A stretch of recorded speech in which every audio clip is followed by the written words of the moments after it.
Riddhi Siddhi presence सरकार। दर्शक नमस्कार, कार्यक्रम सरोकारमा स्वागत छ। म निमेश बन्जाडे। कोभिड-19 अर्थात् कोरोना भाइरस संक्रमित नेपालमा दैनिक करिब 100 पुग्न थालेको अवस्था छ। केहीको ज्यान पनि गएको छ। भारतबाट हजारौं नेपाली स्वदेश फर्किरहेका छन्। सिमानामा कुनै परीक्षण भइरहेको छैन। उनीहरूलाई सिधै गाउँ गाउँ पुर्याइदैछ। क्वारेन्टिनहरू भद्र गोल छन्। संक्रमण फैलाउने केन्द्र बनेका छन्। संक्रमित र अरू सबै एकै ठाउँमा बसेका छन् क्वारेन्टिन स्थलमा। काठमाडौँ बाहिर संक्रमितलाई अस्पतालमा राख्न आइसोलेसन बेडको अभाव भइसकेको छ। संक्रमितको मृत्यु भइहाले सब व्यवस्थापनमा सरकारको लाजमर्दो तयारी देखिन्छ। पहिलो संक्रमित देखिएको यो 4 महिनामा सरकारको तयारी अपर्याप्त छ। पार्टीभित्रका आन्तरिक विवाद मिलाउँदैमा सरकारको धेरै समय खेर गयो। त्यसो त यो बीचमा भारतको अतिक्रमण र उसको हेपाहा शैलीको कठोर र ऐतिहासिक जवाफ दिन पनि सरकारको केही समय खर्च भयो। सरकारले भारतलाई गतिलो जवाफ फर्काएको छ।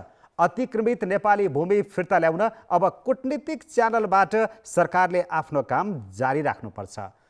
यसपछि अब सरकारको मुख्य ध्यान कोरोना नियन्त्रणमै हुनुपर्छ। युरोपियन देश वा अमेरिका सबैले कोरोनालाई सुरुमा हल्का लिँदा नै अहिले उनीहरूको हाल बेहाल छ। लकडाउन सधैँको समाधान होइन। अब कसरी अगाडि बढ्ने र कोरोनाबाट जनतालाई कसरी बचाउने, आजको सरकार यही विषयमा केन्द्रित हुनेछ। र छलफलका लागि आज हामीसँग हुनुहुन्छ कोरोना भाइरस रोकथाम तथा नियन्त्रणका लागि गठित उच्च स्तरीय समितिका सदस्य एवं संस्कृति, पर्यटन तथा नागरिक उड्डयन मन्त्री योगेश भट्टराई र पूर्व स्वास्थ्य मन्त्री एवं नेपाली कांग्रेसका नेता गगन थापा। रिद्धि सिद्धि प्रेजेन्स सरकार। यहाँहरू दुवैजनालाई कार्यक्रममा स्वागत छ। स्वागत छ। धन्यवाद। नमस्ते। मन्त्रीज्यूबाट मैले कुराकानीको सुरुवात गर्न चाहन्छु। मन्त्रीज्यू, भारतबाट अहिले दैनिक हजारौं नेपाली स्वदेश फर्किरहेका छन् र सीमा क्षेत्रमा भएका क्वारेन्टाइन स्थल भरिसकिए। अब उहाँहरूलाई सीमा नाकामा कुनै परीक्षण पनि नगरी सिधै गाउँ गाउँमा पुर्याइँदैछ। यसरी त संक्रमण आफै फैलाइँदै गयो होइन हामीले? अब पहिलो कुरा त के बुझ्नुपर्छ भने यो कोरोना भाइरस भनेकै एक व्यक्तिबाट अर्को व्यक्तिमा सर्ने हो। त्यसकारणले एक ठाउँबाट अर्को ठाउँमा मान्छेको मुभमेन्ट रोक्नु हुँदैन थियो। तर दुर्भाग्यवश हाम्रो मित्र राष्ट्र भारततिर यो गतिविधिहरू बढ्दै जाँदा उहाँहरूको लकडाउन पनि अलिक कडाइ नहुँदा र उहाँहरूले सार्वजनिक यातायातहरू पनि खुल्ला गरेको अवस्थामा नेपालतिर भित्रिने सङ्ख्या दिन प्रतिदिन बढ्दैछ। हिजो मात्रै हामीले हेर्दाखेरि धनगढी नाकाबाट मात्रै झन्डै एक दिनमा 5000 भन्दा बढी संख्या एउटै नाकाबाट प्रवेश गर्नुभएको छ। नेपालगञ्ज नाका, त्यस्तै यता भैरवाको नाका, उता कञ्चनपुर, यी मुख्य नाकाहरूबाट ठुलो संख्यामा प्रवेश गरिनु भएको छ।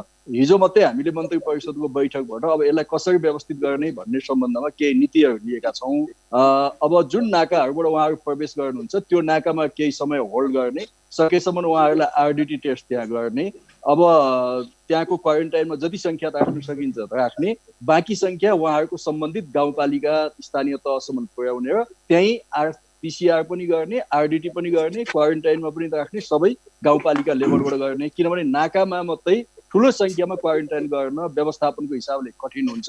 किनकि सीमा क्षेत्रका जिल्लाका स्थानीय तहहरूले त हामीले अब क्वारेन्टाइनमा राख्न सक्दैनौँ भनेर हात उठाउनु भयो। सीमा क्षेत्रका क्वारेन्टाइन स्थल जसले व्यवस्थापन गर्नु भएको छ, स्थानीय तहहरूले सक्दैनौँ हामी, आफ्नो ठाउँमा लिएर जाऊ भनिसक्नु भएको छ र त्यसै गरेर लगिँदै पनि छ। तर यहाँनिर प्रश्न के भने अब यो गर्दैछौँ त्यो गर्दैछौँ भनिरहँदाखेरि आजसम्मको मितिसम्म भारतबाट कति नेपाली फर्किन्छन् भन्ने अनुमान थिएन कि यसरी आउँदैनन् भन्ने थियो? अब पहिलो कुरा त के छ भने मैले अघि पनि तपाईँलाई निवेदन गरेँ, जस्तो भारतीय नागरिकहरू नेपालमा पनि हुनुहुन्छ नि, तर उहाँहरूलाई हामीले के गरेका छौँ भने उहाँहरूलाई मुभमेन्ट गर्न दिएका छैनौँ। र उहाँहरू चाहिँ यदि भारत जान चाहनुहुन्छ भने उहाँहरूलाई कमसे कम पनि आरडिटी टेस्ट गराएर उहाँहरू चाहिँ आजसम्मको अवस्थामा सङ्क्रमित हुनुहुन्न भन्ने सुनिश्चित गरेर मात्रै पठाएका छौँ। तर भारतबाट पठाउँदाखेरि के भयो भने उहाँहरू आउँदाखेरि कुनै पनि सुनिश्चितता बिना आउनुभयो होइन। त्यसो हुँदा हामीले नाकामा जस्तै उहाँहरूको स्वास्थ्य अवस्था चाहिँ बुझ्ने, साथै सकेसम्म त्यहाँ चाहिँ नै आरडिटी टेस्ट गर्ने। यदि त्यहाँ सम्भव भएन भने उहाँहरूलाई यातायातमा गाडीमा राखेर आफू सुनिश्चितता बिना आउनुभयो। त्यसो हुँदा आफ्नो स्थानीय तह जिल्लासम्म पुर्याउने, त्यहाँको क्वारेन्टाइनमा राखेर त्यहीँ टेस्ट गर्ने। अब अहिले हेर्दाखेरि चाहिँ कस्तो देखिन्छ भने यो चैत्र 11 गते हामीले लकडाउन गर्यौँ। लकडाउन गर्नुको 1-2 दिन अगाडिदेखि लकडाउनसम्म हेर्दा झन्डै 1.5-2 लाख मानिसहरू प्रवेश गरेका छन् र अहिले पछिल्लो दिनमा हेर्नुहुन्छ भने पनि झन्डै 1.5 लाख मानिसहरू प्रवेश गरेका छन्। टोटल 3 लाख जति भारतबाट प्रवेश गरेको देखिन्छ। हिजोबाट हामीले के निर्णय गरेका छौँ भने अब यो सीमा नाकाबाट प्रवेश गर्नेहरूको व्यवस्थापन स्थानीय तहसँगको समन्वयमा नेपाली सेनाले यो जिम्मा लिन्छ। नेपाली सेनाले क्वारेन्टाइनहरूको व्यवस्थापन गर्ने, स्थानीय तहसँग समन्वय गर्ने, स्थानीय तहलाई आवश्यक खर्च पर्यो भने सङ्घीय सरकारले दिन्छ। त्यो हामीले पहिलेदेखि भनिराखेका छौँ, खर्चको समस्या हुँदैन। तर उहाँहरूलाई व्यवस्थित ढङ्गले राख्ने, आफ्नो ठाउँमा पुर्याउने र उहाँहरूबाट थप समुदायमा सङ्क्रमित हुन नपाओस् भन्ने कुरा नै हाम्रो अबको रणनीति हुन्छ। गगनजी, पहिलो कोरोना संक्रमित नेपालमा देखिएको 4 महिना बढी भयो, लकडाउन गरेको 2 महिनाभन्दा बढी भयो, तर हाम्रो तयारी यस्तै छ। यसलाई हेरिरहनु भएको छ। तपाईँ पूर्व स्वास्थ्य मन्त्री पनि हुनुहुन्छ। यो महामारीका विरुद्ध लड्न गरिएको सरकारको तयारी पर्याप्त छ कि सरकार अलमलमा पर्यो, कतै भुल्यो? म अहिले तपाईँले सुरुमा मन्त्रीजीलाई उठाउनु भएको प्रश्नबाट सुरु गर्छु। फागुनको 23 गते संसदमा छलफल भइसके पछाडि चैत्र 5 गते नेपाली काङ्ग्रेसको तर्फबाट मैले यो हाम्रो उप प्रधानमन्त्रीजीलाई के लेखेर दिएको रहेछु भने स्थल नाकाबाट संक्रमण क्षेत्रभित्र नदिनका निम्ति निश्चित नाकाहरू मात्र खोल्नुहोस् र खोलिएको नाकाहरूबाट परीक्षण गरेर क्वारेन्टाइनमा बस्नका निम्ति सबै यो गर्नुहोस् भनेर लेखेर दिएको रहेछु। अर्को सानो एउटा सन्दर्भ सुनाउँछु। यति नभएपछि चैत्र 26 गते प्रधानमन्त्रीजीले के लेखेर दिएको रहेछ भने नेपाल भारत सीमामा बाहेक पनि हजारौं संख्यामा नेपालीहरू भारतमा अलपत्र परेर बसेका छन्।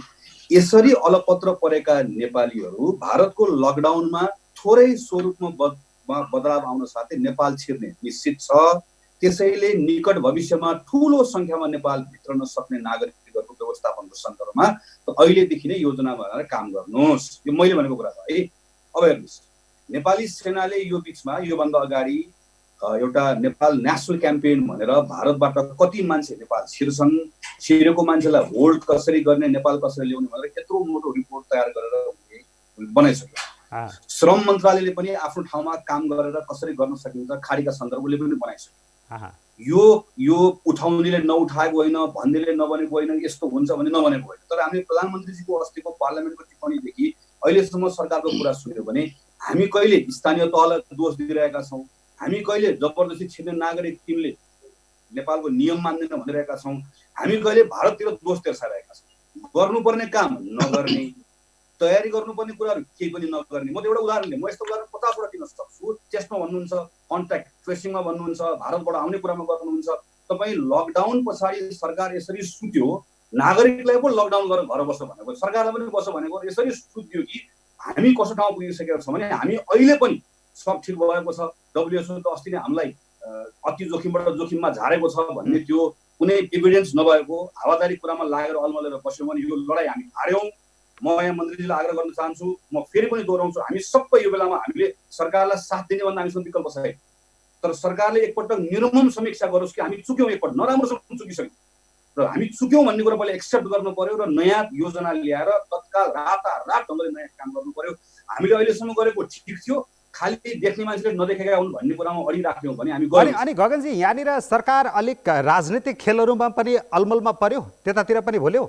जस्तो पार्टीभित्रै आफ्नो ठुलो विवाद भयो, प्रधानमन्त्रीबाट आएका अध्यादेशहरूले पनि यो खालको लडाइँमा डाइभर्ट हुने स्थिति आयो।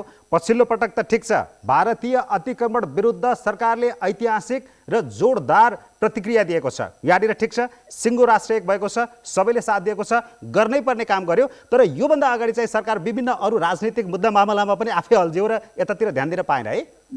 म हेर्नुहोस्, यो पछिल्लो जुन तपाईँले प्रकरणको चर्चा गर्नुभयो, सिङ्गो देश, संसद, पार्टी, हामी सब एक ठाउँमा छौँ, यसमा प्रधानमन्त्रीले अतिरिक्त अग्रसरता लिने कुरा, यसका निम्ति बैठकहरू गर्नुपर्ने, निर्णय गर्नुपर्ने, उहाँको व्यस्तता हुने कुरा स्वाभाविक थियो, जायज थियो, यसमा अरू केही पनि टिप्पणी छैन। ठिक छ, धन्यवाद छ, यो छ। तर म अर्को एउटा प्रसङ्ग तपाईँलाई देखाउँछु। मैले वैशाख 8 गतिदेखि वैशाख 26 गतिसम्मको एउटा तालिका आफैले बनाएर हेरेको। यो बिचमा यो सिङ्गो यो भाइरसको लडाइँ भनेको एउटा कुनै मन्त्री, स्वास्थ्य मन्त्रीले हेर्ने कुरा मात्र हो, हाम्रो कमान्डर भनेको प्रधानमन्त्री लडाइँ हो। वैशाख 8 गतिदेखि 26 गतिसम्म हाम्रो लडाइँको कमान्डरको कार्यतालिका के भएछ भनेर हेरेको। हेर्दै गर्दा उहाँले जम्मा एउटा कोरोनासँग सम्बन्धित बैठक एटेन्ड गर्नुभएको छ। त्यो पनि के गर्न भन्दा लकडाउन लम्ब्याउने बैठक। तर त्योभन्दा बाहेक उहाँले कतिवटा बैठक गर्नुभएको छ हेरेको मैले। राष्ट्रपतिसँग 2 पटक भेटघाट, प्रचण्डसँग भेटघाट, झलनाथ खनालसँग भेटघाट, माधव नेपालसँग भेटघाट, त्यसपछि गएर आफ्नो पार्टीको सांसदसँग भेटघाट, आफ्नो पक्षसँग भेटघाट, तपाईँ कार्यतालिका यु क्यान गो अन है। यो फेरि मैले कहीँ यो सबै किन उहाँको भेटघाट सबै कुरा आज कोसँग भेट्नुभयो, कहाँबाट सृजना भएको अध्यादेश आएदेखि वैशाखको 25 गतेसम्म लकडाउनको बेलासम्म भनेको 17-18 दिनसम्म हाम्रो कमान्डर हामीलाई लडाइँमा छाडेर त्यतिखेर के भइरहेको छ, त्यही बेलामा काम गर्नु पर्थ्यो भारतबाट आउने सिमानाका सन्दर्भमा, त्यही बेलामा काम गर्नु पर्थ्यो नेपालमा हामीलाई काम नलाग्ने आरडिटी टेस्टको भारी हामीलाई बोकाइदिएर हेर्नुहोस् त, हामी त्यही बेलामा हामीले गर्नुपर्ने बेलामा अब हामीले कसलाई जिम्मा छोडेका छौँ। स्वास्थ्य मन्त्रालयको मान्छे त हिजो दिउँसो चाहिँ गौशालामा चाहिँ डक्टर राख्ने होटलमा समुदायले राख्न दिएन भनेर चाहिँ टिचिङ अस्पतालको डक्टर बस्ने होटलमा मान्छे राख्न नपाएर खोजेर हिँड्ने ठाउँमा चाहिँ अहिले होटल कहाँ भेटिन्छ होला भनेर खोजेर जाने अवस्थामा छौँ कहाँ हामीहरू, गर्दै के छौँ हामीहरू। यो बेलामा मैले अस्ति स्वास्थ्य मन्त्रीले जेठ 2 गते के भेटेर के भनेर आएको भने अबको 1 महिनाभित्र नेपालमा 5000 सङ्क्रमित पुग्छ भन्ने मानेर तपाईँ आज तयारी गर्नुहोस्। अघि मैले भनेको के भने भाइरसभन्दा अगाडि असारमा 5000 सङ्क्रमित पुग्छ भनेर जेठमा तयारी गर्यो भने 5000 सङ्क्रमितको लडाइँ पनि जितिन्छ। तर हामी के गर्दैछौँ अहिले, हामी 5 जना डक्टरलाई राख्ने होटल पनि दिन सकेर खोजेर हिँडिरहेको। मन्त्रीज्यू, सरकार किन यसरी अलमलमा पर्यो त? यत्रो ठुलो महामारी देशमा भित्रिरहेको छ, देशभित्र आफ्नै पार्टीभित्र पनि विभिन्न राजनीतिक बवण्डरहरू मचाएर सरकार अन्यत्रतिर ध्यान खिच्यो, सरकारले काम गरेन भन्ने छ। अर्कोतिर हेर्दा प्रधानमन्त्रीज्यू पनि आफै कन्फ्युज जस्तो देखिनुहुन्छ। कहिले बाहिरबाट मान्छे ल्याउन सकिँदैन, भावुक भएर हुँदैन भन्नुहुन्छ, कहिले चाहिँ अब मान्छे जस्तो अवस्थामा छ हामी ल्याउँछौँ राख्छौँ भन्नुहुन्छ। यहाँनिर अलमल जस्तो देखियो भन्ने कुरा आयो। म अलिकति तपाईँलाई यो 2 महिनाको अवधिमा हाम्रोमा यो कोरोना रोकथाम नियन्त्रणको सम्बन्धमा के कस्ता प्रोग्रेस भयो भनेर म थोरै बताउँछु। 2 महिना अगाडिदेखि गर्नुभएको छ। जस्तो तपाईँलाई म बताउँ कि हामीले 2076 सालको चैत्र 11 गते लकडाउन गर्यो। पहिलो केस हाम्रो चाहिँ यो 9 गते माघमा पहिलो केस देखिएको थियो, तर त्यसपछि सेकेन्ड केस चैतको 11 गते देखिएको थियो। त्यसपछि हामीले लकडाउन गर्यो। पहिलो केस र सेकेन्ड केस देखिँदाखेरि जम्मा हामीले चाहिँ 610 जनाको पिसिआर टेस्ट गरेका थियौँ अथवा 610 जना मात्रै को परीक्षण गरेका थियौँ। र आज झन्डै 2 महिना पछाडि आउँदा हामीले 1,46,834 जनाको टेस्ट गरेका छौँ। त्यसमा 51,642 जनाको पिसिआर टेस्ट गरेका छौँ भने 95,192 जनाको चाहिँ आरडिटी टेस्ट गरेका छौँ। जुन दिनमा हामीले लकडाउन गरेको थियौँ त्यो दिनमा हामीसँग एउटा मात्रै प्रयोगशाला थियो टेकुमा। अहिले हामीले 20वटा प्रयोगशालाबाट परीक्षण गर्दैछौँ र प्रत्येक दिन करिब 4000 को क्षमतामा परीक्षण गर्ने पिसिआर परीक्षण गर्ने क्षमता हामीले बढाएका छौँ। जति बेला हामीसँग एउटा मात्रै ल्याब थियो, जति बेला हामीले लकडाउन गर्यो एउटा मात्रै ल्याब थियो, आज हामीसँग 20वटा ल्याबबाट हामी टेस्ट गर्दैछौँ। साथै अहिले हामीले विभिन्न कोरोना अस्पतालहरू पनि घोषणा गरेका छौँ यो 2 महिनामा भने। साथै हामीले चाहिँ क्वारेन्टाइनहरू पनि व्यवस्थित गर्दैछौँ। झन्डै 90,000 मानिसलाई क्वारेन्टाइनमा राख्न सक्ने क्षमता छ। आज पनि हाम्रो क्वारेन्टाइनहरूमा 46,000 मानिसहरू क्वारेन्टाइनमा बसेको अवस्था छ। तर भेडा बाख्रा जसरी कोचिएर क्वारेन्टाइनमा बसेका मान्छेहरू भेडा बाख्रा जस्तै कोचिएर क्वारेन्टाइनमै सङ्क्रमित बिरामी भयो भने मर्नुपर्ने अवस्थामा रहेर र सङ्क्रमित र नन सङ्क्रमित निरोगी पनि एकै ठाउँ बसेर। अनि अर्को पनि म बताउँछु तपाईँलाई, म तपाईँको पनि जवाफ दिन्छु। अहिले सिमानामा नियन्त्रण भएन भन्ने हो भने 25,000 सशस्त्र प्रहरीका साथीहरू जसरी सिमानामा नियन्त्रणको निम्ति बस्नु भएको छ उहाँहरूमाथि ठुलो अपमान हुन्छ। उहाँहरूमा चाहिँ हावा हुरी पानी घाम सहेर 25,000 सशस्त्र प्रहरीका जवान साथीहरूले त्यहाँ ड्युटी गरिरहनु भएको छ। गगनजीलाई पनि थाहा छ हाम्रा सीमाहरू खुल्ला छन्। एउटा खेतको बारीबाट अर्को उता कान्लामा गएपछि भारत र इन्डिया छ। हिजोदेखिको अवस्था हो नि, यो त आज मात्रै बनेको अवस्था होइन। त्यस कारणले नै हामीले चाहिँ अब 20वटा भन्दा अरू नाकाबाट प्रवेश गर्न नपाइने गरी नियन्त्रण गरिरहेका छौँ। नियन्त्रण भएको छ, नभएको होइन।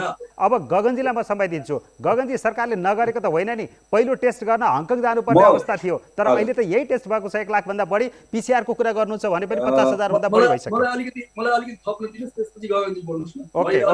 ओके। जस्तो हामीले दक्षिण कोरियाको अथवा ताइवानको विभिन्न उदाहरणहरू लिन्छौँ। हामी त्यो स्ट्रेन्थमा पक्कै पनि छैनौँ, त्यसलाई म स्वीकार गर्छु। तर नेपालमै पनि 3वटा केस तपाईँले नमुनाको रूपमा लिन सक्नुहुन्छ। उदयपुरको भुल्के तपाईँले नमुनाको रूपमा लिन सक्नुहुन्छ। त्यो मोडल हो। नेपालगञ्जको मुस्लिम समुदायको बस्ती त्यो मोडल हो। वीरगञ्जको अर्को बस्ती मोडल हो। किनभने ती तीनटै ठाउँमा हामीले खोजी नीति गर्ने, त्यसलाई घेराबन्दी गर्ने र त्यसबाट आइसोलेसन गर्ने यो प्रक्रियाबाट अहिले जानुहुन्छ भने अब उदयपुरमा लगभग 0 को अवस्थामा आयौँ हामी, नेपालगञ्जको मुस्लिम बस्ती पनि 0 को अवस्थामा आयौँ र वीरगञ्जमा हिजोदेखि जसरी मजाले एउटै परिवारका 20-22 जना डिस्चार्ज हुनुभयो, त्यो एउटा नमुना हो। हामीले पनि नयाँ नमुना विकास गरेका छौँ। अहिले देशभरि नै हाम्रा स्वास्थ्य कर्मीहरू परिचालित हुनुहुन्छ, स्वास्थ्य कर्मीको अभाव छैन, स्वास्थ्य उपकरणको अभाव छैन। सुरुमा थियो, त्यो म मान्दछु, तर अहिले हामीले त्यो अभाव छैन। हामी पर्याप्त मात्रामा स्वास्थ्य उपकरण सहित स्वास्थ्य कर्मी सहित भएका छौँ। यदि केही पनि भएन भन्ने हो भने हामीसँग दिनरात खट्ने सुरक्षा कर्मीहरू, दिनरात खट्ने स्वास्थ्य कर्मीहरू, अरू भोलिन्टियरहरू, स्थानीय तहका जनप्रतिनिधि साथीहरू, जसले यो चुनौतीका बीच पनि जेने तेने क्वारेन्टाइनरलाई मैले समय अब गगनजीलाई दिएँ। म अलिकति थोरै तथ्यहरू पहिला थोरै सच्याउँ। यो प्रयोगशालाको बारेमा अलमल नराखौँ। यो प्रयोगशाला हामीहरूकोमा एउटा ग्लोबल वर्ल्ड स्ट्यान्डर्डको प्रयोगशाला हामीसँग लामो समय हामीसँग छ, जसलाई हामी राष्ट्रिय जनस्वास्थ्य प्रयोगशाला भन्छौँ। हामीले यो बाहिर परीक्षण गर्न पठाएको अहिले केही नयाँ कुरा थपेर होइन। हामीले सुरुमा हामीले हाम्रो आफ्नो यहाँको अहिलेको सबै कुरा ठिकठाक छ कि छैन भनेर हेर्न मात्र पठाएको हो। दोस्रो, काठमाडौँभन्दा बाहिर प्रयोगशाला थिएन भने भ्रम नपरौँ, किनकि मलाई अहिले याद छ कि मैले त्यो बेलाको अर्थमन्त्रीलाई गएर भेटेर म 6 महिना मन्त्री हुँदै गर्दा 5 वटा प्रदेश स्तरमा सञ्चालन भएको प्रयोगशालालाई 1-1 करोड रुपियाँ दिएर स्तरोन्नति गर्नलाई गरेको कुरा अहिले पनि याद छ। प्रयोगशालाको मापदण्ड र निर्देशिका मैले नै बनाएर आएको, जसको कारणले गर्दा अहिले अलिकति पनि काम गर्ने मौका पाउनु भएको छ। फागुन 23 गते मसँग डेटा छ, फागुन 23 गते पार्लियामेन्टमा प्रस्तुत गर्दाखेरि नै एउटा कुरा पनि नथप्दाखेरि, सरकारले प्रयोगशालामा 1 रुपियाँ लगानी नगर्दाखेरि त्यो बेलामा नेपालको प्रयोगशालाले 4000 PCR हप्ताको गर्न सक्ने हामीसँग त्यही बेला क्यापासिटी थियो। अहिले 20 ठाउँ प्रयोगशाला बनाएको होइन, हामीले पोइन्ट अफ केयरमा केही नयाँ मसिनहरू, सानसानो पोर्टेबल मसिन किनेको हो। बर्ड फ्लूमा काम गर्दाखेरि हामीसँग दर्जनौं मसिनहरू अहिले पनि त्यतिकै खाली बसेका छन्। त्रिभुवन विश्वविद्यालय लगायतका दर्जनौं ठाउँ भएको मेसिनको बारेमा त मैले ईश्वर पोखरेलजीलाई केही नपाइसकेपछि सामाजिक सञ्जालमा लेखेर मन्त्रीजी मेसिन यहाँ छ भनेर बताएको महिनौं भइसक्यो। नेपालमा प्राइभेट ल्याब पनि छ, प्राइभेट ल्याब पनि प्रयोग गर्ने पनि हामीले हजारौं, मैले फागुन 23 गते हप्ताको 4000 गर्न सक्ने अवस्था हामीसँग थियो। नेपाल सरकारले अहिलेसम्म आफैले किनेको PCR जम्मा 10000 मात्रै हो, जसलाई हामी ऱ्यापिड टेस्ट भनेर भन्छौँ। आजसम्म सरकारले छाती ठोकेर मेरो यो निकायले यो टेस्ट गर्न भनेको भनेर भन्न सक्ने ठाउँ छैन। सरकारले जसलाई जिम्मा दियो उसले यो टेस्ट हामीले गर्नु हुँदैन भनेर भन्यो, प्रतिवेदन आजसम्म सार्वजनिक गरेको छैन। एकजना मान्छेले सरकारको स्वास्थ्य मन्त्रालयको एउटाले पनि यो टेस्ट यस कारणले गर्दा गराएको भनेर जिम्मा कोही लिँदैन, जो आयो त्यही भएको छ। त्यसैले टेस्टका बारेमा अर्को म मन्त्रीजीलाई पनि आग्रह गरौँ, हामी कहिले भारतको कहिले जुन श्रीलङ्काको उदाहरण दिन्छौँ, हामी के भ्रममा नपरौँ भने हाम्रो केस डेफिनेसन जुन छ हामीले असाध्यै कम गरिरहेका छौँ, गति पनि कम छ, संख्या पनि कम छ। अहिले पनि प्रधानमन्त्रीजीले हिजो भन्नुभयो 2% गर्छु, 2%ले पुग्दैन। कम्तीमा पनि अबको 2 महिनाभित्र हामीले 5 लाख 8 लाख 9 लाख टेस्टमा इन्भेस्ट गर्न डराउँदै नडराउँ, मेरो टेस्टको बारेमा के आग्रह छ। त्यसपछि अर्को कुरा गर्नुभयो, यो स्वास्थ्य कर्मीले सुरक्षाकर्मीले काम गरेका सबैलाई कोटी कोटी नमन, उहाँहरूको कसैलाई एक शब्द कसैलाई अपमान गर्ने कोसिस गर्छ। तर हेर्नुहोस् त, मैले भने हामी स्वास्थ्य कर्मीको अपमान नगरौँ भन्दै गर्दा काठमाडौँमा स्वास्थ्य कर्मीहरू बस्ने होटल समुदायको मान्छेसँग चाहिँ अस्पतालका डाक्टरहरू लाउन होटल दिनु पर्यो भनेर हिजोको घटनाको बारेमा बताउँदैछु। हाम्रो अवस्था यस्तो छ होइन, यहाँनिर अर्को एउटा कुरा नबिर्सौँ। त्यसको अर्को कुरा के नबिर्सौँ भन्ने कुरा सँगसँगै म आग्रह गर्छु भनेदेखि भने क्वारेन्टिनका बारेमा हामीले त्यो बेलामा स्थानीय सरकारले तिमी क्वारेन्टिन बनाऊ भनेर स्थानीय सरकारले जेन तेन काम गर्यो। सङ्घको स्वास्थ्य मन्त्रालयले प्रदेशको स्वास्थ्य मन्त्रालय मार्फतबाट क्वारेन्टिनको प्रोटोकल यस्तो हो, तिमीलाई हामी मद्दत गर्छौँ, पैसा तिमी खर्च गरेपछि पैसा हामी भरपाई दिन्छौँ भनेको भए आज हामीसँग क्वारेन्टिनको यस्तो समस्या नै हुँदैन थियो।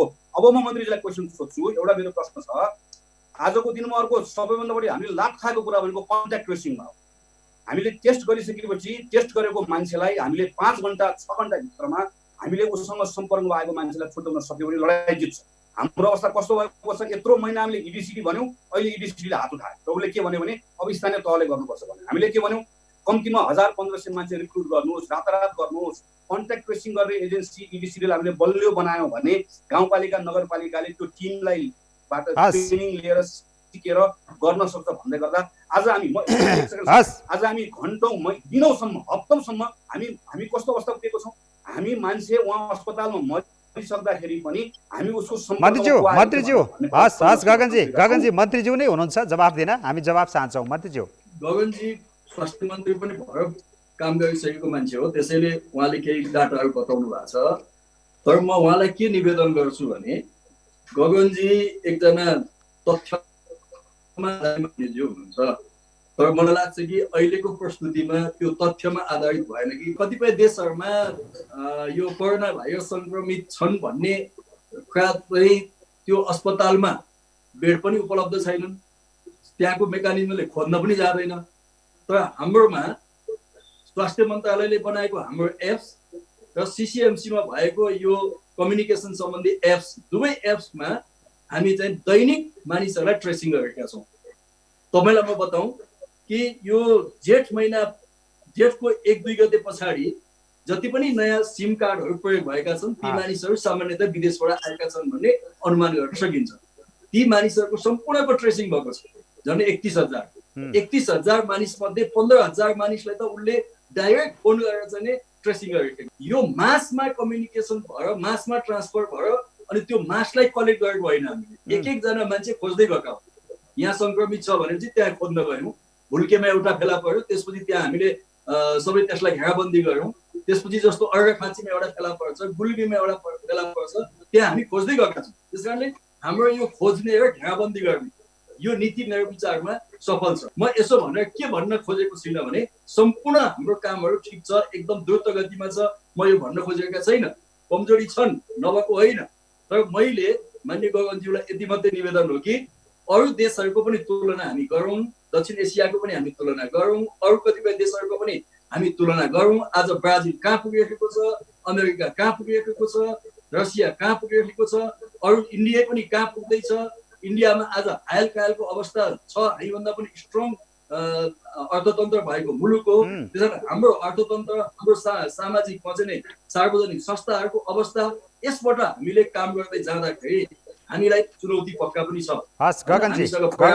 मैले मन्त्रीजीलाई विशेष आग्रह गर्न चाहन्छु, यो एप बनाउने मान्छेलाई गएर भेटेर सोधिहाल्नु होला। यदि तपाईँलाई भनिराख्नु भएको छ भने एपहरू भनेको टेक्नोलोजी हो, हामीसँग मेकानिजम भयो भने बरु टेक्नोलोजीको प्रयोग हुने हो। मेरो निर्वाचन क्षेत्रको मैतीदेवी, नक्साल र कपनमा मेयर, वडा अध्यक्ष, म लगायत हामीहरू गएर हाम्रो त्यहाँको स्वास्थ्यको साथीहरू गएर त्यहाँ मानिसहरू भोलिपल्ट गएर भेटेर कुराकानी गरेर यो कुनै एपबाट हुने होइन। यो त्यसले त खालि त्यसलाई हामीले थप्ने कुरा मात्रै हो। यहाँ नक्सालमा आएको मान्छे दाङमा गएर एम्बुलेन्समा लुकेर कसरी आयो भनेर मान्छे सेक्युरिटी मान्छेलाई खोजेर गरेर इडिसिटीको मान्छेलाई गरेर म आफै त्यो अनुभव गरेर हेलक्याल भएको काठमाडौँको सांसद यहाँ बाहिरको गाउँको देशको हालत केवल म अनुमान गर्न सक्छु। गाउँपालिका नगरपालिकाको साथीहरूलाई फोन गरेर सोध्छु उहाँहरू कन्ट्याक्ट ट्रेसिङको बारेमा हामीलाई के पनि थाहा छैन, के पनि भएको छैन भन्ने एउटा अवस्था छ। त्यसैले यहाँनिर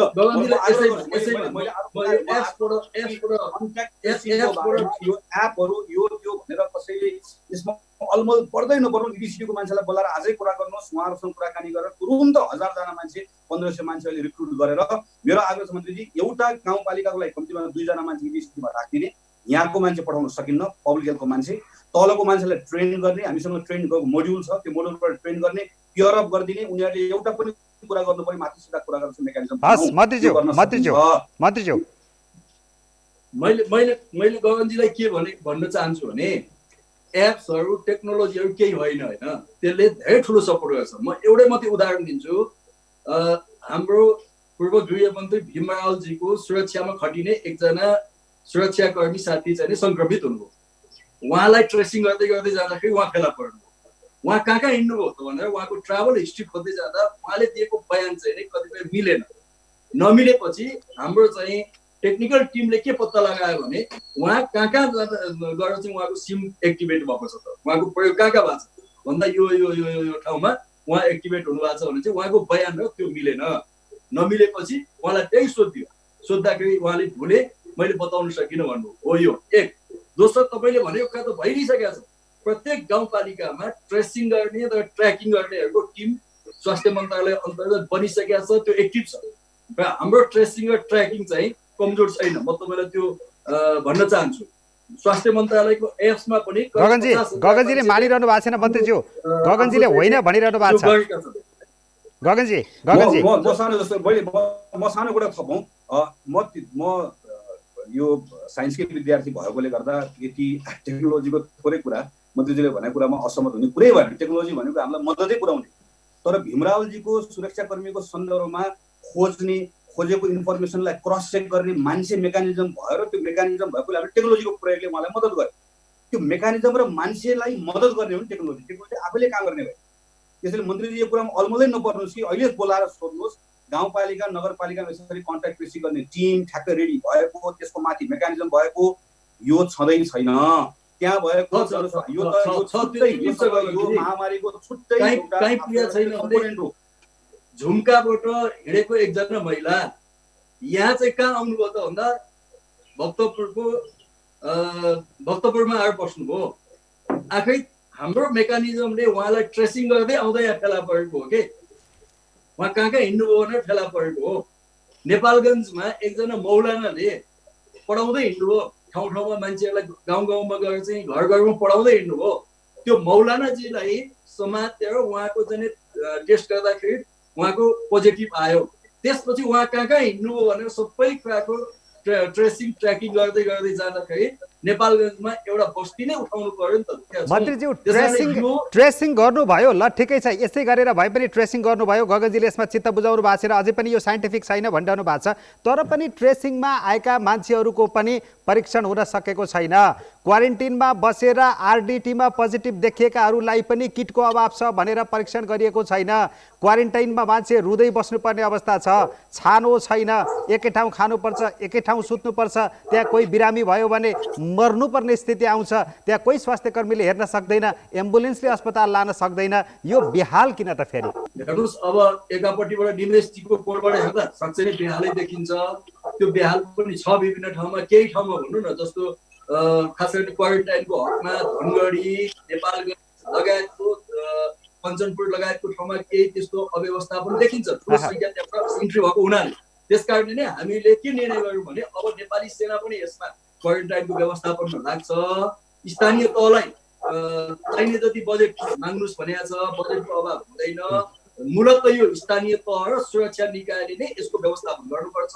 जति उहाँहरूले त्यहाँ होल्डमा राख्नुहुन्छ, अब हाम्रो नीति के हुन्छ भने म तपाईँलाई बताउँछु, सिमानाबाट आएका मानिसहरू नजिकको पोइन्टमा केही समय होल्डमा बस्छन्। त्यहाँ होल्डमा बसेका मानिसहरूलाई सकेसम्म आरडिटी टेस्ट गरिन्छ र ती मानिसहरूलाई अनि आफ्नो गाउँमा पठाइन्छ र फेरि 14 दिन क्वारेन्टाइनमा राखेर त्यही नै आवश्यकता अनुसार पिसिआर टेस्ट पनि गरिन्छ।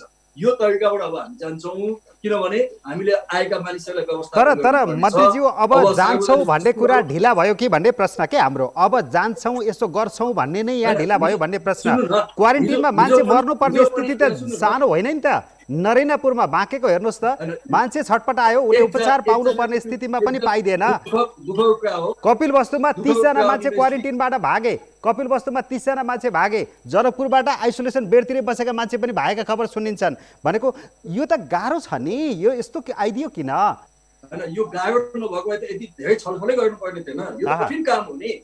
विश्व आज यो लडाइँमा छ, लडाइँ हो नि त। लडाइँमा चाहिँ कति सेना मर्न सक्छन्, कति सेना भाग्न सक्छन्, कति सेना बिजोग हुन्छ, घाइते हुन्छन्, हैन, यो सबै हुन्छ लडाइँमा। तर हामी भाग्नु हुँदैन, हामीले दृढताका साथ अग्रमोर्चामा बसेर काम गर्नुपर्छ। जस्तो नेपालगञ्जको तपाईँले भन्नुभयो एकजना क्वारेन्टाइनमा दुःखद निधन भयो, त्यो अत्यन्तै दुःखद कुरा हो। त्यस्तो नहोस् भन्नका निम्ति हामीले त्यहाँ व्यवस्थापन गर्ने काम थालिसकेका छौँ। भोलि अरू नाकामा पनि व्यवस्थापन हुँदै जान्छ। पूर्वको पशुपति नगरको नाकादेखि पश्चिमको दार्चुलाको नाकासम्म 20वटा नाकाबाट मात्रै अब भारतबाट प्रवेश गर्न पाउनुहुन्छ। रिद्धि सिद्धि प्रेजेन्स सरकार।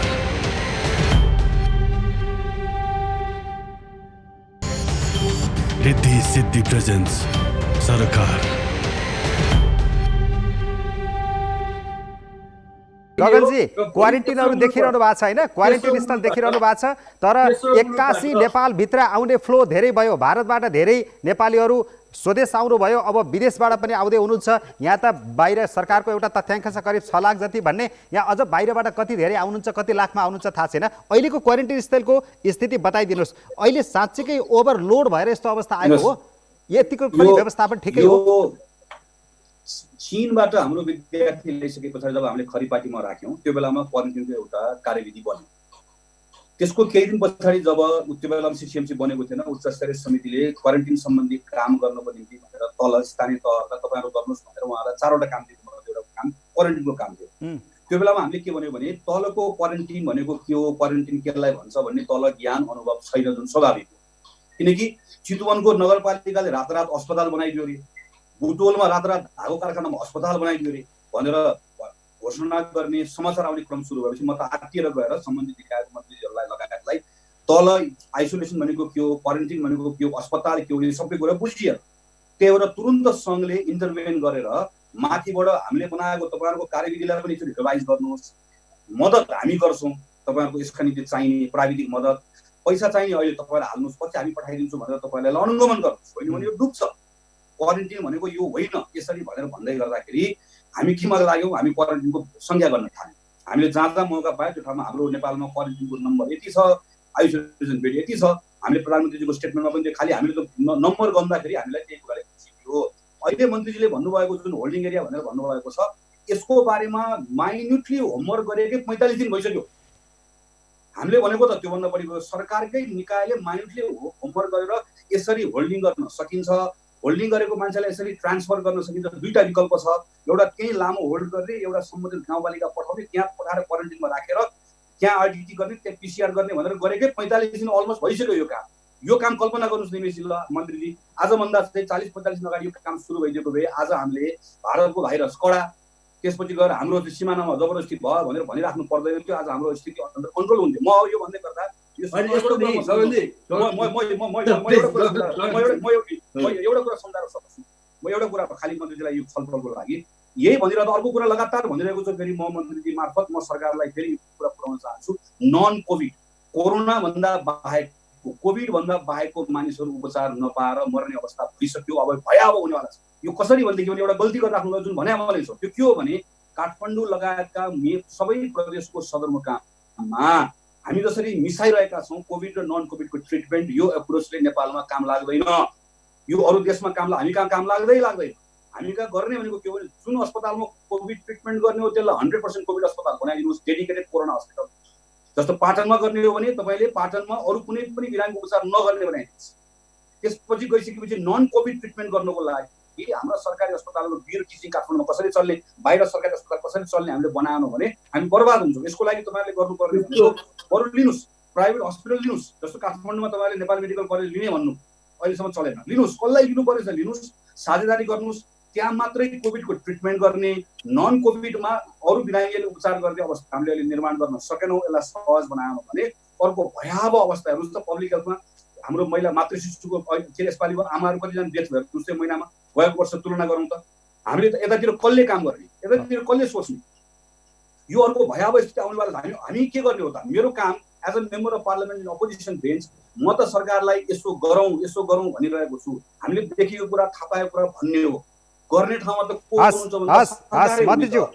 गगनजीले दुईटा कुरा उठाउनु भयो, धन्यवाद छ तपाईँलाई। 45 दिनदेखि यही भनेका छौँ भन्नुभयो। 45 दिनदेखि कति मानिसहरू इन्डियाबाट प्रवेश गरे त भन्दा झन्डै 4 लाख मानिस प्रवेश गरे। ती 4 लाख मानिसलाई सबैलाई 100% राम्रो व्यवस्थापन त भएन होला, तर ती 4 लाख मानिसहरूलाई सिमानाबाट ल्याएर होल्डिङ पोइन्टमा राखेर आफ्नो गाउँसम्म कसले पठायो त? यही सरकारले पठाएको होइन, त्यहाँको सुरक्षा निकायले पठाएको होइन, त्यहाँको स्थानीय तहले त्यसको समन्वय गरेको होइन त। ठिक छ, होल्डिङ पोइन्टहरू व्यवस्थित भएनन् होला, सुविधा सम्पन्न भएनन् होला, त्यसलाई हामी बनाउँदै जान्छौँ। त्यसकारण अहिलेसम्म पनि त्यो अनुभवबाट हामी काम गरेका छौँ। नम्बर 1। नम्बर 2, हामीले स्वास्थ्य मन्त्रालयले 25 वटा कोरोना भाइरसको निम्ति हब अस्पतालहरू घोषणा गर्यो र प्रत्येक प्रदेशमा पनि सेटेलाइट अस्पताल र हब अस्पतालहरूको कन्सेप्टबाट काम गरिरहेको छ र हामीले त्यो ढङ्गले संक्रमित बिरामीहरूलाई डेडिकेटेड र घोषणा भएका अस्पतालहरूमा ल्याउँदै उपचार गर्दै पठाएका छौँ। उपचार प्रणाली हाम्रो व्यवस्थित छ, अझै त्यसलाई व्यवस्थित बनाउँदै जान्छौँ। तपाईँले भने जस्तै अरू नन कोभिड यो चाहिँ पेसेन्टहरू पनि छन्, उनीहरूलाई जे पहिलेको सामान्य प्रक्रिया हो त्यो प्रक्रियाबाट नै उहाँहरूको उपचारमा कुनै बाधा पुग्न दिँदैनौँ। प्रत्येक जिल्लामा म्याक्सिमम संख्यामा एम्बुलेन्सहरू स्ट्यान्ड बाई राखिएको छ। ती कोभिडको बिरामी बोक्ने एम्बुलेन्स पनि छन्, नन कोभिडका बिरामी बोक्ने एम्बुलेन्सहरू पनि छन् र तिनीहरूले नजिकैको अस्पतालमा पुर्याउँछन्। तर मन्त्रीज्यू यो सुन्दाखेरि कति अप्ठ्यारो लाग्छ कि मन्त्रीज्यू एम्बुलेन्सले लग्छ भन्दाखेरि एम्बुलेन्सले नलगिदिने, एम्बुलेन्सको ड्राइभरले पिपी छैन भनिदिने, स्वास्थ्य कर्मीहरू जो क्वारेन्टिनमा खटिएका छन् उनीहरूले हाम्रो सुरक्षा छैन भन्ने। अब मन्त्रीज्यू हजुरले भने जस्तै गरेर सबै उपचार हुन्छ, सबै व्यवस्था हुन्छ भन्दाखेरि आइसोलेसन बेड नपाएर संक्रमित क्वारेन्टाइनमै लडिरहनु पर्ने, यो त फेरि मन्त्रीज्यू हजुरले दाबी गरे जस्तो बाहिर त देखिन्न नि त। होइन होइन, यस्तो निमेशजी, यस्तो म तपाईँलाई पनि अनुरोध गर्छु, एक दुईवटा घटनालाई आम नबनाउनुहोस् के। कुनै एउटा एम्बुलेन्सको ड्राइभरले बोकेन होला, यो 682 जना बिरामी कसले बोक्यो त ल भन्नुहोस् त। कुनै एउटा क्वारेन्टाइन नराम्रो होला, 3 लाख 3.5 लाख मान्छेहरू बाहिरबाट आउँदाखेरि सबैले एकै खालको समस्या त भएका छैनन् नि। अलिकति सरकार कन्फ्युजनमा पनि परेको हो, जस्तो भारतबाट या बाहिरबाट कति नेपाली भित्रिन्छन् या कतिलाई भित्राउन सकिन्छ भन्नेमा पनि कन्फ्युज भएको हो। केही समय अगाडि पनि प्रधानमन्त्रीज्यूले भन्दै हुनुहुन्थ्यो नि भावनामा नबगाऊ, हामी यसरी भावुक नबनौँ। त्यसमा म बताउँछु है, त्यसमा हाम्रो प्रधानमन्त्री र भारतीय प्रधानमन्त्रीको बिचमा कुराकानी भयो। दुवै प्रधानमन्त्रीको बिचमा के भयो भने आफ्नो आफ्नो देशमा त्यो देशका नागरिकहरू अथवा विदेशी नागरिकहरूलाई त्यो देशमा व्यवस्थित गर्ने, जति पनि भारतमा नेपालीहरू छन् तपाईले सुरुमै भन्नुभयो सरकारले व्यवस्थित गर्ने त्यो समझदारी भयो र त्यो कार्यान्वयन हुने क्रममा हामी आशावादी भयौँ। केही कार्यान्वयन पनि भयो, नभएको होइन। तर जब भारतमा सार्वजनिक यातायात समेत खुल्यो र कतिपय ठाउँमा हामीले देख्यौँ कि भारतीय प्रहरीहरूले नै ट्र्याक्टरमा हालेर गाडीमा हालेर हाम्रो सम्म ल्याएर ड्रप गर्ने अवस्था पनि बन्यो। यो दुःखद कुरा हो। त्यसकारणले कतिपय हाम्रा समझदारीहरू त्यहाँ पालना भएनन् र अलिकति प्रेसर भएको हो। तेस्रो मुलुकबाट ल्याउने कुरा पनि त त्यति धेरै बलियोसँग उठेको थिएन। अहिले त तेस्रो मुलुकबाट पनि ल्याउँछौँ हामी, अहिले त तेस्रो मुलुकबाट ल्याउने कुरामा पनि त सहमत भइयो।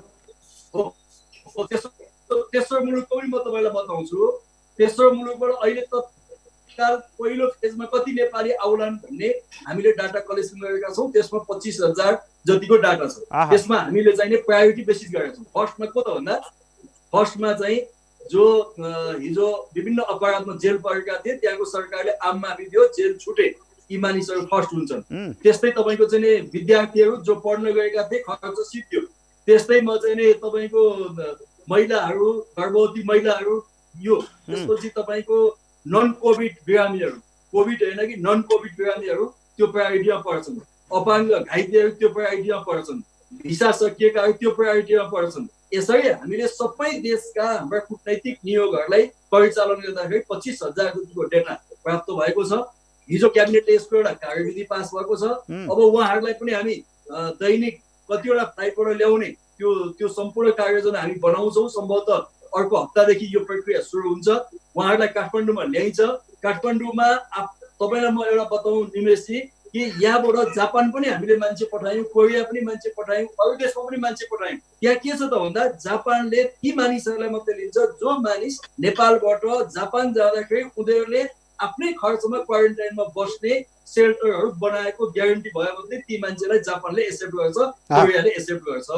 त्यसकारण हामीले के भनिरहेका छौँ भने तेस्रो देशबाट आउने नेपालीहरू जसले आफ्नो खर्चमा यहाँ क्वारेन्टाइनमा बस्नुहुन्छ, होटल लगायतको व्यवस्थापन उहाँहरूलाई हामी गर्छौँ। जो नेपालीहरू आफ्नो खर्चमा बस्न सक्नुहुन्न उहाँहरू काठमाडौँमा 7-8 दिन पहिला राख्छौँ। त्यहाँ चाहिँ कमसे कम आरडिटी टेस्ट गर्छौँ र उहाँहरूलाई जिल्ला पठाउँछौँ। गगनजी अघि पनि तपाईँले हात हल्लाइरहनु भएको छ, मैले तपाईँलाई समय दिएको थिएन, मन्त्रीज्यू बोलिरहेको हुनाले कहाँनिर चित्त नबुझेको? पर्सनल प्रोटेक्सन इक्विपमेन्ट, मास्क लगायतको सामानहरू एकदमै कम छ।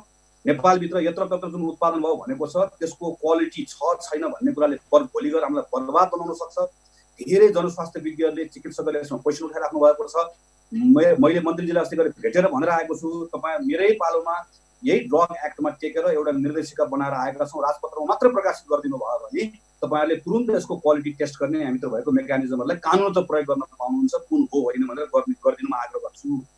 अर्को कुरा मेरो यहाँहरूसँग के कुरामा आग्रह छ भने नम्बरहरूका सन्दर्भमा तपाईँले 48 घण्टाभित्रमा गाउँपालिका र नगरपालिकालाई मुभ गराउनु भयो भने श्रम मन्त्रालयले अनुमान गरेको 4,07,000 मान्छे आउँछन् भन्ने छ।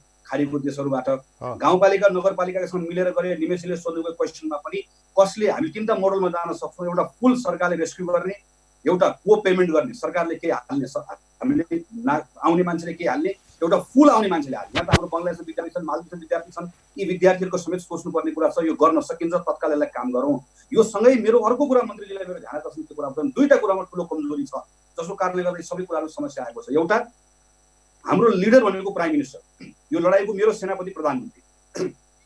मेरो सेनापतिलाई अहिले पनि विज्ञानमा राम्रोसँग विश्वास भइरहेको छैन। म उहाँको स्टेटमेन्ट हेरेर भनिरहेको छु है। मैले हिजोको स्टेटमेन्ट हेर्दै गर्दाखेरि मैले यसलाई सामान्य भनेर यसलाई पन्छाउन पनि सकिन्छ। यो भाइरस 4 मा बस्छ भन्ने कुरादेखि लिएर यो भाइरसको बारेमा उहाँले दिनुभएको स्टेटमेन्टहरू, नेपालीहरूको रोग प्रतिरोधात्मक क्षमता गजबको छ भन्ने उहाँलाई लागिरहेको कुरा होइन, नेपालमा आएको भाइरसको स्ट्रेन्थ कमजोर छ वा यो छ भन्ने कुरा लागिरहेको कुरा, वा WHO ले नेपाललाई उच्च जोखिमबाट राम्रो काम गरेकोले अलि तल माथि अपग्रेड गर्दै भन्ने कुरा, यी कुनै पनि कुरा साइन्टिफिक होइनन्। यसको कुनै एभिडेन्स छैन, यो साइन्समा आधारित छैन। त्यसैले मेरो आग्रह छ हाम्रो लिडरले साइन्समा विश्वास गर्ने, एभिडेन्समा विश्वास गर्न थाल्नुभयो भने उहाँलाई अगाडिको यात्रा गर्न सजिलो हुन्छ। सुरुमा यसको प्रभाव के हुन्छ निमेषजी भने सुरुमा उहाँलाई के लाग्यो, बाहिर जे भन्यो भित्र के लाग्यो, भित्र मेरो लिडर केपीओलीलाई के लाग्यो भने नेपालीलाई भाइरसले छुँदैन भन्ने लाग्यो, त्यस कारणले गर्दा यहाँ खासै आउँदैन भन्ने लाग्यो। अहिले पनि लागिरहेको सक्छ। म भन्दैछु अबको केही दिनभित्रमा हाम्रो संख्या हजारौँमा पुग्न सक्छ। सोच्नुहोस्, किनभने महामारीसँग लड्नको लागि एउटा भनाइ छ, over reaction is better than under reaction. बरु ओभर रियाक्ट गर्नुहोस्, केही फरक पर्दैन। मेरो अर्को कुरा पनि टुङ्गिहाल्छु। सेकेन्ड कहाँ प्रब्लम भएको छ भने महामारीसँग लड्नको लागि चाहिने कुरा के हो भने कमान्ड एन्ड कन्ट्रोल। कमान्ड र कन्ट्रोल भएन भनेदेखि भने यो अरू बेलाको जस्तो होइन। सेन्ट्रल कमान्ड हामीले CCMC भनेर एउटा मेकानिजम बनाएर मात्र होइन, सिस्टमले त्यो कमान्डलाई फलो गर्न सक्ने बनाउनु पर्छ। मलाई सोध्नु भने गएको 2-3 महिनामा टुक्रा टुक्रामा कुरा गर्ने, तपाईँले टेस्ट भन्नु होला, ट्रेस भन्नु होला, प्रत्येकमा कुरा गर्न सकिन्छ। हाम्रो होल लडाइँमा हामी कहाँनिर चुकिरहेका छौँ भने हाम्रो कमान्ड र कन्ट्रोल भएन। प्रधानमन्त्रीले लागिरहेको छ टोटल मेरो कन्ट्रोलमा छ, सारा मैले भनेर चलिरहेको छ, तर सिस्टम अहिले पनि महामारीको सन्दर्भमा कमान्ड र कन्ट्रोलमा गइरहेको छैन। यसलाई सरकारले तत्काल बुझोस्, छलफल गरोस्, निर्मम समीक्षा गरोस्। तपाईँहरूले फेरि यो RDT को चाहिँ खोइरो खनिरहनु भएको छ के, RDT चाहिँ यो चाहिँदैन भनिरहनु भएको छ, कारण के हो? यसलाई यसरी बुझौँ। यो एक सरकारले हामीलाई पहिला आएर भनिदिनु पर्यो कि नेपालमा ल्याएको जुन RDT टेस्ट जुन किट प्रयोग गर्नुभएको छ, यो किटलाई हामीले यहाँ परीक्षण गरौँ। हाम्रो यो निकालेको किट छ, हाम्रो चाहिँ नेपाल स्वास्थ्य अनुसन्धान परिषदले भनिदियो कि हाम्रो जनस्वास्थ्य प्रयोगशालाले भन्यो कि कसले भन्यो भन्ने कुरा भन्नु पर्यो। एक दुई के कुरा बुझ्नु पर्यो भने RDT को प्रयोग कहाँ गर्ने। तपाईँ अहिले कोही मान्छे, तपाईँलाई कुनै रिसर्च गर्नु छ, अनुसन्धान गर्नु छ, केही कुरा थाहा पाउनु छ, नेपालमा थुप्रै कुरा अध्ययन गर्नु छ, त्यो RDT पनि प्रयोग गर्दै जाने कुरा ठिक छ। तपाईँ अहिले तत्काल आएको मान्छेलाई भाइरस छ कि छैन, संक्रमण भएको छ कि छैन भने हेर्नुहुन्छ भने तपाईँ PCR को क्षमता बढाउनुहोस्। बरु मैले महिनौदेखि भनिरहेको छु तपाईँ फुल PCR गर्नुहोस्। फुल PCR भनेको तपाईँ 5 जनादेखि 10 जनासम्मको स्वाब एक ठाउँ कलेक्सन गरेर एउटा युनिट मानेर गर्न सक्नुहुन्छ। तपाईँ 10 जनाको एउटा मानेर PCR गर्न सक्नुहुन्छ भनेदेखि भने तपाईँलाई एउटा PCR गर्दै गर्दा त्यसो गर्दै गर्दा एकजनाको भागमा कति पर्छ थाहा छ? एकजनाको भागमा 1000 रुपियाँ पनि पर्दैन। एकवटा टेस्ट बराबर तपाईँ जम्मा अहिले तपाईँले RDT गर्न लागेको पैसा बराबर करिब करिब तपाईँ फुल PCR गरेर ल्याउन सक्नुहुन्छ भने तपाईँ मासमा कम्युनिटी अघि मन्त्रीजीले भन्नुभएको जस्तै भोलि कम्युनिटीमा म्यासिभली फैलियो, त्यो बेलामा हामीले तत्काल गर्नु पर्यो। हामीसँग समय पनि भएन, वा हामीले रिसर्च पनि सँगसँगै गर्दै जानु पर्यो। हाम्रो के ट्रेन्ड रहेछ, प्याटर्न रहेछ भने तपाईँले प्रयोग गर्नुपर्ने टेस्ट अहिले आएर मेन डायग्नोज गर्नुको लागि हामीले प्रयोग गर्न थाल्यो, रङ हुन्छ। अर्को यसको क्वालिटीको बारेमा जिम्मा कसले लिएको हो, कसले भनिदिनु होला, एउटा निकाय आएर भनिदियोस्। मन्त्रीजी, काठमाडौँकै एउटा हस्पिटल जो पाटनकै नामले हो, पाटन हस्पिटलमा एकजना संक्रमित जो घाइते भएर उपचार गर्न जान्छ, उसले चाहिँ 7-8 घन्टासम्म पनि हस्पिटलको प्राङ्गण बाहिर एम्बुलेन्सभित्र बस्नुपर्ने हुन्छ, भित्र बेड नपाएर। यो स्थिति पनि दयनीय हो के? यसलाई पनि एकाध घटना यस्तै घट्छन् भन्न सकिन्छ? मान्यज्यूले प्रधानमन्त्रीको बारेमा जिब्का गर्नुभएको छ, त्यो पटक पटक उहाँले आशंका व्यक्त गर्नुभएको छ। मलाई लाग्छ त्यो फ्याक्ट बेसमा छैन र अहिलेको कोरोना विरुद्धको लडाइँको सुप्रिम कमान्डर नै प्रधानमन्त्री हो र प्रधानमन्त्रीज्यूले नै प्रत्यक्ष नेतृत्व गर्नुभएछ यो कोभिड-19 विरुद्धको लडाइँमा। र त्यसभन्दा मुन्तिर हामीसँग 2वटा निकाय छ, एउटा नीतिहरूको कार्यान्वयन गर्नका लागि CCMC छ र उच्च स्तरीय समन्वय समिति छ। मान्यज्यूलाई बडा राम्ररी थाहा छ कि कुनै पनि लडाइँमा त्यसको संरचना के हुन्छ, सेनाको सुप्रिम कमान्डर हुन्छ, पोलिटिकल कमिसार हुन्छ, फिल्डमा काम गर्ने हुन्छ। पोलिटिकल कमिसार, सुप्रिम कमान्डर प्रधानमन्त्रीजी हुनुहुन्छ, स्वास्थ्य कर्मीहरू, सुरक्षा कर्मीहरू, स्थानीय तहका जनप्रतिनिधिहरू, फिल्डका कमान्डरहरूको हिसाबले खटिरहनु भएको छ। यसमा कुनै शङ्का नगर्न म उहाँलाई निवेदन गर्न चाहन्छु। प्रधानमन्त्रीप्रति उहाँको अरू कतिपय कुरामा आग्रह होला, त्यो आग्रह उहाँले त्यस ढङ्गले नै व्यक्त गर्दा राम्रै हुन्छ। तर यस सन्दर्भमा अरू कतिपय कुराको आग्रह ल्याएर कोभिड-19 विरुद्धको लडाइँको सुप्रिम कमान्डरमाथि प्रश्न उठाउनु यो लडाइँलाई कमजोर बनाउने कुरा हो। म मान्यज्यूलाई त्यो निवेदन गर्न चाहन्छु। पछि कमी कमजोरी केही भएछन् भने हामी सच्याउँदै जाउँला। दोस्रो, यहाँले जुन कुरा उठाउनु भएको छ आरडिटी टेस्टको त्यसको चाहिँ वैधानिकता छ कि छैन, यो म बताउने कोही मान्छे होइन कि, यो म त्यसको आधिकारिक होइन कि जसले यसको वैधानिकता छ अथवा छैन भनेर मैले सर्टिफिकेसन दिने होइन। त्यो सर्टिफिकेसन दिने निकाय छ हामीसँग, नेपाल सरकारसँग, स्वास्थ्य मन्त्रालयसँग त्यसको सर्टिफिकेसन दिने निकाय छ, त्यसले दिन्छ। यदि आरडिटी टेस्ट ठिक छ गर्छ, आरडिटी टेस्ट ठिक छैन, यो चाहिँ अरू देशमा पनि यो लागू भएको छैन भने गर्दैन। यहाँ निमेशजीले जुन उठाउनु भएको छ अस्पतालहरूको, त्यस कारणले नै हामीले भनेका छौँ कि कोभिडको बिरामीहरू आउँदाखेरि कुनै पनि अस्पतालहरू जो कोभिडका निम्ति डेडिकेटेड छन् उनीहरू भाग्न पाइँदैन। कहीँ त्यस्तो भागिएको छ भने त्यसलाई नोटिसमा लिइन्छ र ऐन मौकामा त्यसमाथि आवश्यक छानबिन पनि हुन्छ। अस्पतालको बाहिर गएर 7-8 घण्टासम्म पनि एम्बुलेन्स भित्र बस्नुपर्ने। ठिक छ, तपाईँले भनेको कुरा त नोटिसमा आयो नि, हाम्रो निकायहरूले पनि त्यसलाई नोटिसमा पक्कै लिएका छन् नि।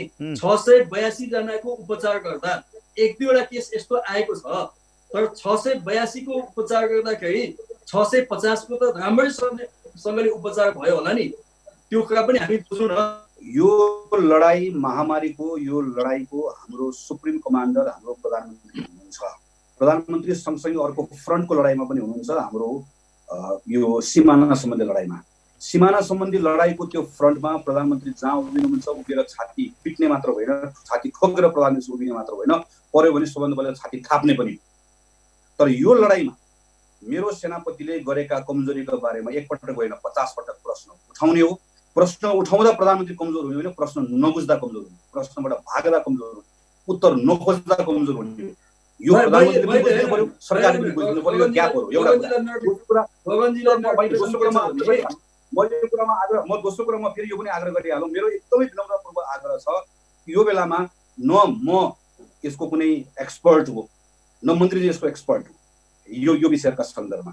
मेरो आग्रह के छ भने स्वास्थ्य मन्त्रीजीलाई नै एकपल्ट मेरो आग्रह छ, मेरो आदरणीय साथी हुनुहुन्छ, दाइ हुनुहुन्छ, यो बेलामा के बुझिदिनु पर्यो भने यो फ्रन्टमा फेल हुँदै गर्दाखेरि त म त यहाँको नागरिक पनि हामी सबै जाने हो नि त। यो महामारीले कसलाई छोड्नेवाला छ, लाग्यो भने गयो भने सल्क्यो भने। त्यसैले यहाँ सरकार असफल हो योगस भने कुनै अलमलै छैन। त्यसैले मेरो आग्रह छ कि हामी यसमा हामीसँग ज्ञान भएका यो कुरा बुझेको मान्छेहरूले स्वास्थ्य मन्त्रालयमा उनीहरूले शुद्ध एक्सेस पाइरहेका छैन। स्वास्थ्य मन्त्रालयमा उनले एक्सेस नपाउँदै गर्दा बाहिर समाजमा भएको हामीसँग यही प्राप्त भएको नलेजहरू एभिडेन्सहरू पनि स्वास्थ्य मन्त्रालयमा नपुग्दै गर्दा स्वास्थ्य मन्त्रालयले तपाईँहरूको टेबलमा ल्याइरहेको छैन। यसमा खुला भइदिनुहोस्। यसमा कसैले क्वेसन उठाएका लेखेका बोलेका मानिसहरू ती सबै मान्छेहरूले हाम्रो विरोध गरेको भने नठान्दिनुहोस्। अहिलेको हामीसँग भएका आइसोलेसन, आइसियु र भेन्टिलेटरको सङ्ख्या कति हो र हामी कति जति सङ्क्रमितलाई टार्गेट गरेर यो प्रिपेयर गरेर बसिरहेका छौँ? अहिलेको हाम्रो फर्स्ट टार्गेट भनेको कति सङ्क्रमितलाई धान्न सक्ने हो मन्त्रीज्यू? तपाईँको दोस्रो प्रश्नमा जानुभन्दा पहिलोमा अलिकति स्पष्ट पार्नै पर्छ मैले। ओके, थोरै छोटकरीमा। सरकारको मामला पनि आएको हुनाले गगनजीलाई मान्यज्यूलाई मेरो के भनाइ छ भने मान्यज्यूले 24 घण्टा प्रश्न गर्न पाउनुहुन्छ, खुल्ला छु। यसमा केही समस्या छैन। प्रधानमन्त्रीलाई प्रश्न गर्नुहोस्, अरूलाई प्रश्न गर्नुहोस्, त्यो तपाईँको अधिकार हो, प्रश्न गर्न पाइन्छ। एउटा नागरिकको हिसाबले पनि तपाईँ त झन् जनप्रतिनिधि हो, त्यस हिसाबले तपाईँसँग त्यो अधिकार छ, प्रश्न गर्नै पर्छ। प्रश्नबाट हामी भाग्दा पनि भाग्दैनौँ र त्यसबाट भाग्नु पनि हुँदैन। तर दुईटा कुरा म यहाँलाई निवेदन गर्छु।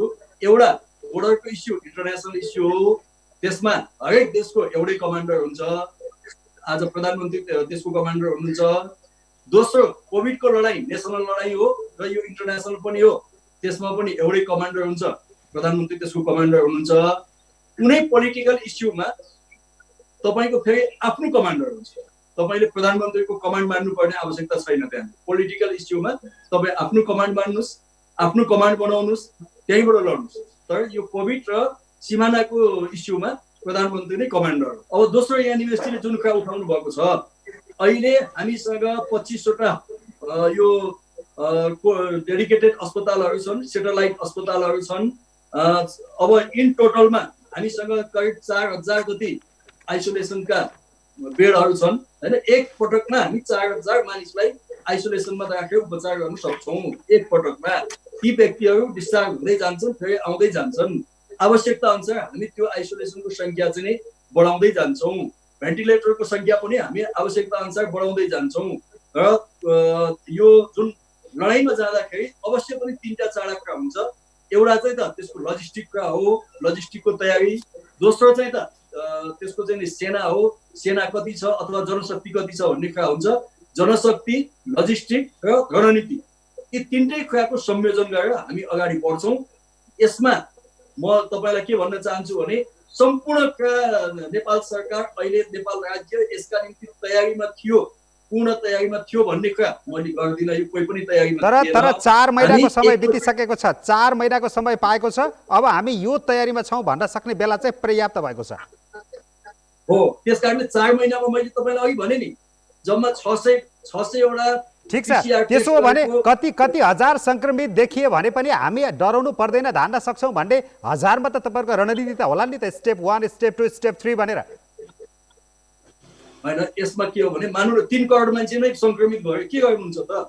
त्यो त संसारभरि नै छैन नि त, संसारकै ट्रेन्ड हेर्ने हो नि त होइन। संसारको ट्रेन्ड त मैले अघि हेरेँ नि। संसारको ट्रेन्डबाट तपाईँलाई मैले बताएँ कि कतिजना सङ्क्रमित हुन सक्छन् भोलिको अवस्थामा। अहिले पनि हाम्रो जनस्वास्थ्यका विज्ञहरूको भनाइ के छ भने यो चाहिँ व्यक्तिबाट व्यक्तिमा गएको छ, तर कम्युनिटीमा ट्रान्सफर भइसकेको छैन, लोकलाइज भइसकेको छैन भन्ने कुरा छ।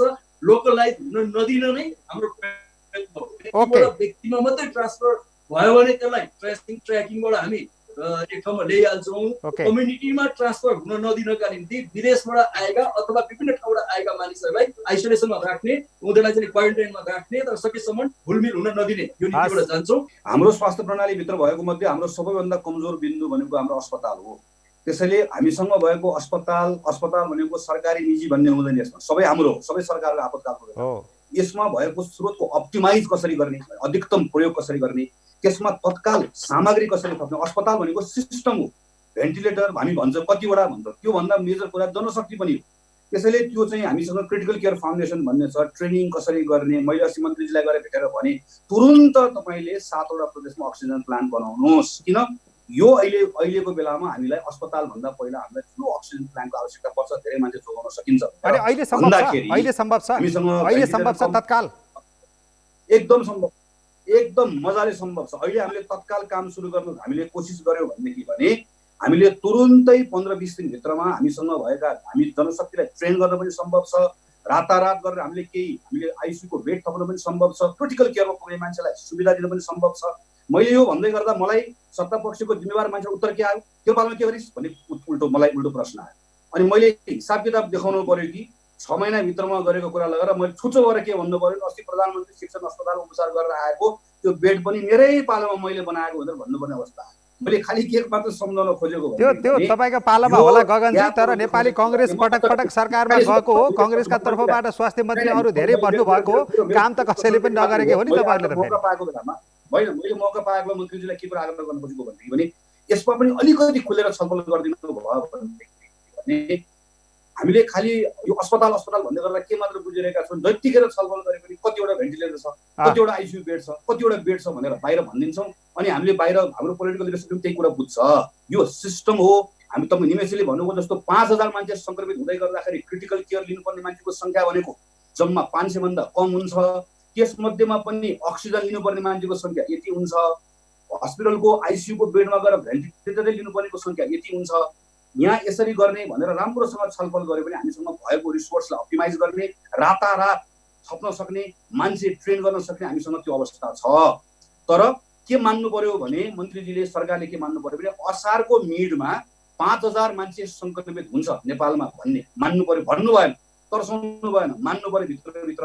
त 5000 मान्छे सङ्क्रमित हुँदै गर्दाखेरि प्रदेश 1 मा होस् कि 7 मा होस् कि 3 मा होस्, म तिनलाई अस्पताल ल्याउनु पर्ने मान्छे यसरी ल्याउँछु। एम्बुलेन्सको मेरो सिस्टम यो हुन्छ, केयर म यसरी दिन्छु, त्यो बेलामा नन कोभिडको ट्रिटमेन्ट यसरी गर्छु भनेर दिमागमा राख्नु पर्यो, प्लान गर्नु। कतिजना सङ्क्रमितलाई हामी आइसोलेसन बेडहरूमा हस्पिटलमा राख्न सक्ने स्थिति हुन्छ, त्यसको पनि त प्लान गर्नुपर्छ होला नि सरकारले। सबैलाई क्वारेन्टाइनमा राख्नुपर्ने स्थिति सम्भव हुन्छ? मन्त्रीज्यू, के छ प्लान?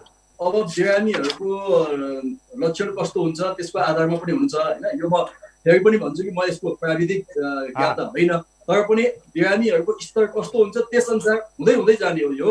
जस्तो अहिलेसम्म हाम्रो जति पनि सिम्टमहरू बिरामीको देखिया छ उहाँहरूको चाहिँ नै टेस्टमा पिसिआर देखिएको छ, तर लक्षणहरू केही पनि छैन।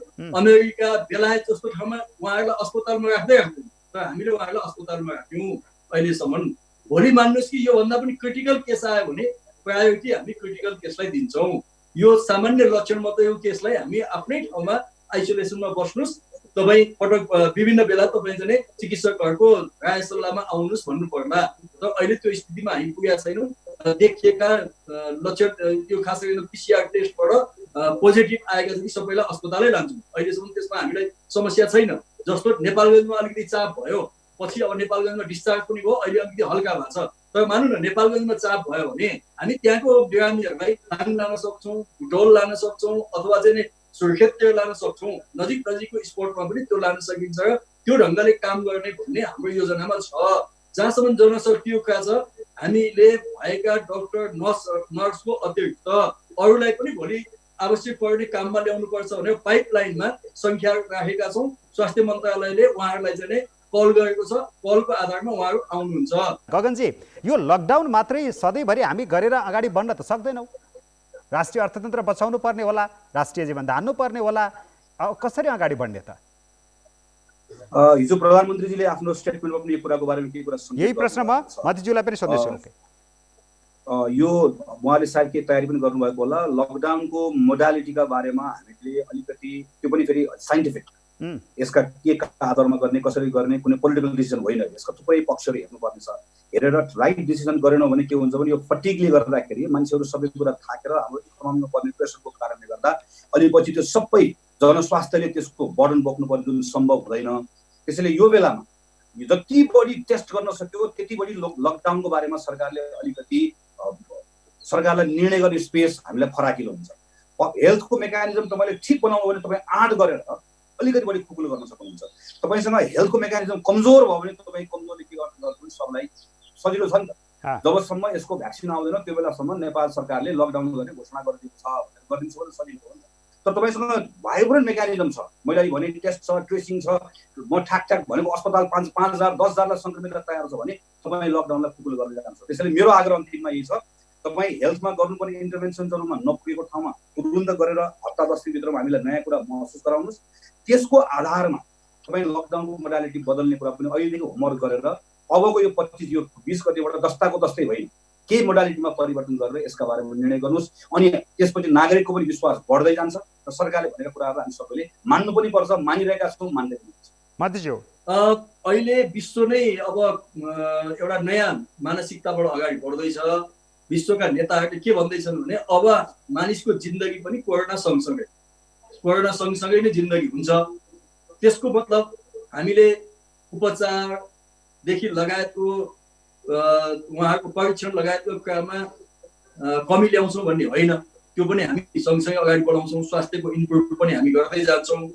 यो पल्टको बजेटमा अवश्य पनि हाम्रो सबभन्दा बढी फोकस स्वास्थ्य, कृषि जस्ता कुरामा नै हुनेछ। त्यसले स्वास्थ्य संस्थाहरूलाई बलियो बनाउँदै पनि लान्छ र हाम्रो सार्वजनिक क्षेत्रहरू बलियो हुँदै पनि जान्छन्। र अर्कोतिर हामीले आवश्यक पूर्व सतर्कता अपनाएर जनजीवनलाई पनि सामान्यीकरण गर्दै लानुपर्छ। यदि त्यस्तो भएन भने हाम्रो व्यवसाय चौपट हुने अवस्था हुन्छ, मान्छेको जिन्दगी चौपट हुने अवस्था हुन्छ। त्यसो हुँदा यो कोरोनाको संक्रमणको अवस्था कस्तो हुन्छ भन्ने कुराको आधारमा हामी अरू जनजीवनलाई क्रमशः कसरी खुकुलो बनाउँदै लाने हो त्यतातिर सरकारको ध्यान गएको। अब यसमा सरकारको नीति एउटै छ निमेशजी, कोरोना भाइरस हिँड्ने बाटो भत्काउने, मान्छे हिँड्ने बाटो बनाउने। कुरा काममा परिणत होस्, हामी सबै जनताको तर्फबाट यो अपेक्षा छ। हस्, धन्यवाद। हस्, धन्यवाद।